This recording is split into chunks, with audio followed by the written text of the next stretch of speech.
بسم اللہ الرحمن الرحیم۔ السلام علیکم ورحمۃ اللہ وبرکاتہ۔ میرے عزیز طلبہ و طالبات، آج کا لیکچر نمبر 6، اس میں ہم اپنے سلیبس کے اندر جو حدیث مبارکہ کا پورشن ہے اس کو پڑھیں گے، اور آج کے لیکچر میں جو ہمارے سلیبس میں حدیث نمبر 1 ہے اس کا ہم ترجمہ اور مختصر سی تشریح سیکھنے کی کوشش کریں گے۔ اللہ تبارک و تعالی مجھے بھی اور آپ سب کو اس پر عمل کرنے کی توفیق عطا فرمائے۔ اس حدیث کے راوی ہیں حضرت ابو ہریرہ رضی اللہ تعالی عنہ۔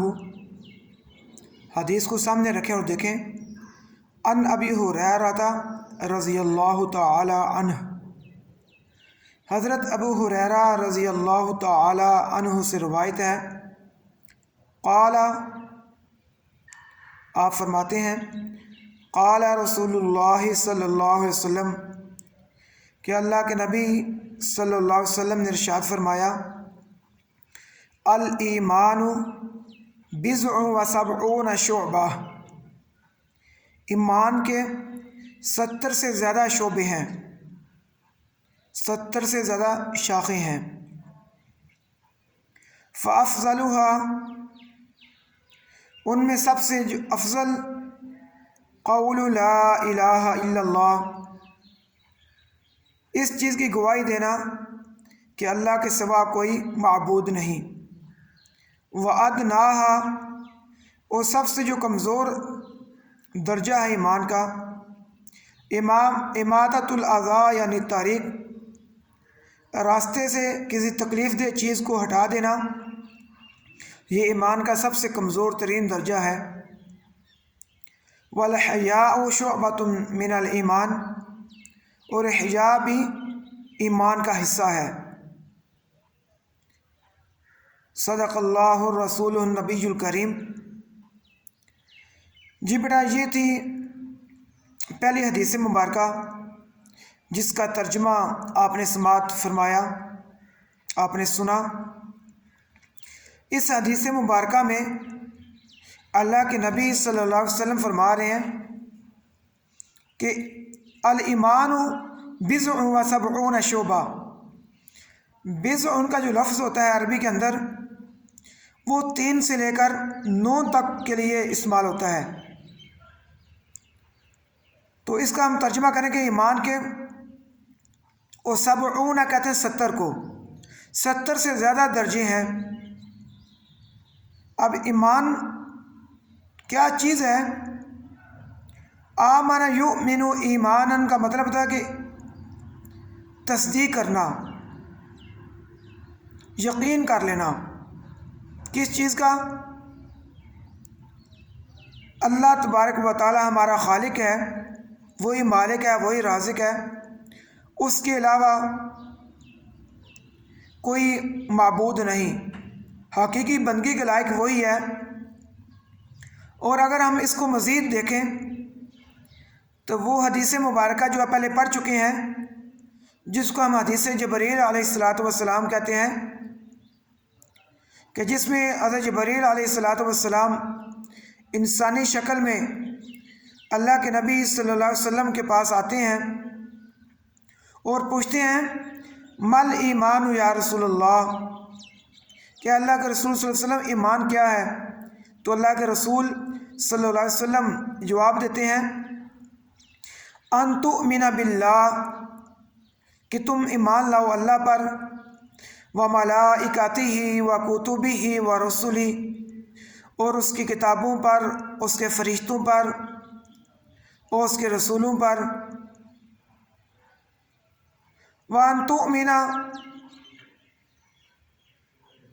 یوم الآخر، اور تم آخرت کے دن پر بھی ایمان لاؤ، اور آگے والقدر خیرہ و شرہ، اور ہر اچھی اور بری تقدیر پر کہ وہ اسی اللہ تبارک و تعالیٰ کی طرف سے ہے، اس پر ایمان لانا۔ اب جو اس حدیث مبارکہ میں اللہ کے نبی صلی اللہ علیہ وسلم نے فرمایا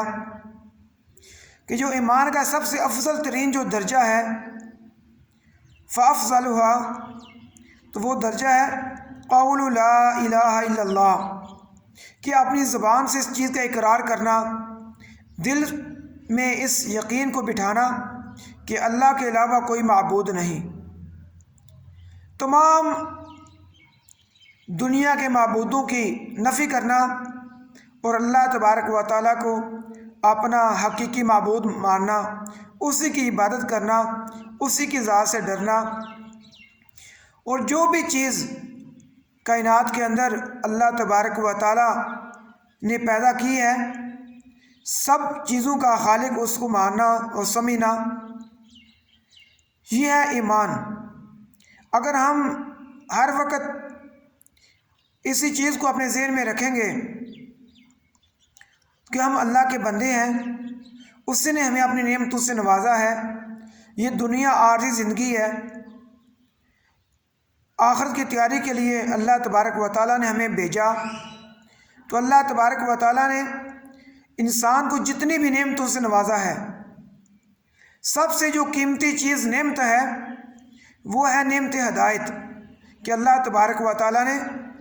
ہمیں ایمان کی نعمت سے، ایمان کی دولت سے نوازا ہے۔ دنیا میں آپ دیکھتے ہیں کہ کتنے ہی لوگ زندگی گزار رہے ہیں، لیکن وہ ایمان کی نعمت سے،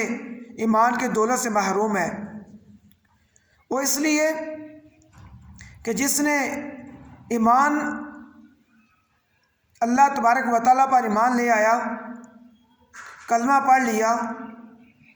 تو اللہ تبارک و تعالیٰ کے نبی صلی اللہ علیہ وسلم کے وعدہ کے مطابق وہ لازماً ایک دن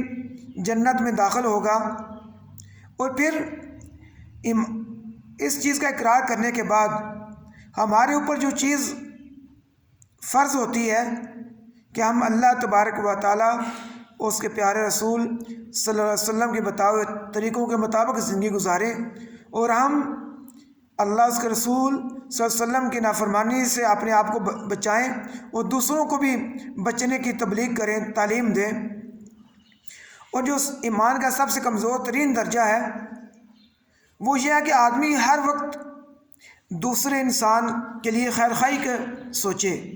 خیر خواہی کی فکر کرے، جس طرح اللہ کے نبی صلی اللہ علیہ وسلم نے فرمایا کہ وَأَدْنَاهَا، سب سے جو کمزور ترین درجہ ہے اماطۃ الاذیٰ، تکلیف دہ چیز کو ہٹا دینا ان طریق، رستے سے، یعنی اگر ہمیں پتہ چلے کہ ہم رستے میں کوئی پتھر پڑا ہوا ہے، کوئی کانٹا ہے کہ لوگوں کو گزرنے سے ان کو تکلیف ہوگی، تو اس چیز کو اٹھا دینا راستے سے، یہ بھی ایمان کا حصہ ہے، یہ بھی اللہ تبارک و تعالیٰ کے ہاں بلند ترین درجات پر پہنچنے کا سبب ہے، ذریعہ ہے، کہ انسان اس نیت سے کوئی بھی کام کرے کہ میرے دوسرے مسلمان بھائی تکلیف سے بچ جائیں، کسی حادثے سے بچ جائیں، اور وہ خوشی سے اس راستے سے گزر جائیں۔ یہ سب سے کمزور ترین درجہ، کہ اپنے دل میں دوسروں کے لیے احساس پیدا کرنا، ان کا نفع کے بارے میں سوچنا کہ تاکہ وہ نقصان سے بچ جائیں۔ اور آگے جو فرمایا گیا حدیث مبارکہ کا جو آخری حصہ ہے، الحیاء من الایمان، حیا جو ہے وہ ایمان کا حصہ ہے، ایمان میں سے ہے۔ تو اللہ کے نبی صلی اللہ علیہ وسلم کی بے شمار حدیث مبارکہ ہمیں حیا کے بارے میں ملتی ہیں، کہ اللہ تبارک و تعالیٰ نے جہاں انسان کو اشرف المخلوقات بنایا، اس کو پیدا کیا، اور وہیں پہ اس کے ساتھ اس کی جو صفت ہے حیا والی وہ پیدا کی، کہ انسان با حیا زندگی گزارے، بے حیائی والی زندگی نہ گزارے، اپنے اعمال سے، اپنے افعال سے، اپنے اقوال سے کوئی ایسی بات نہ کرے جس میں کوئی بے حیائی ہو، بے شرمی ہو۔ اللہ کے نبی صلی اللہ علیہ وسلم نے ایک مرتبہ ایک صحابی کو دیکھا، ایک آدمی دوسرے کو کہہ رہا تھا کہ آپ زیادہ شرم نہ کیا کریں، آپ تو زیادہ شرمیلے ہیں، آپ کو زیادہ شرم آتی ہے۔ تو اللہ کے نبی صلی اللہ علیہ وسلم نے فرمایا دعہ، اس کو چھوڑ دو، الحیاء من الایمان، جو حیا ہے وہ ایمان میں سے ہے۔ اور دوسری حدیث مبارکہ فرمایا الحیاء لا یاتی الا بخیر، حیا جو ہے وہ صرف خیر ہی کے ساتھ آتا ہے۔ اور دوسری حدیث مبارکہ کہ حیا سارے کا سارا خیر ہے، اور حیا اور ایمان دونوں اکٹھے ہیں۔ اگر کسی آدمی کے اندر ایمان ہے، حیا نہیں ہے، تو اس کے کوئی اعمال اس کو فائدہ نہیں دیں گے، اور اگر حیا نہیں ہے تو پھر اللہ کے نبی صلی اللہ علیہ وسلم کی دوسری حدیث مبارکہ اذا لم تستحی فاصنع ما شئت، اگر تم میں حیا نہیں ہے تو جو چاہو مرضی چاہو کرتے پھرو۔ اس لیے یہ حیا ایسی صفت ہے جو انسان کو باقی لوگوں سے، باقی کائنات سے، باقی حیوانات سے جدا کرتی ہے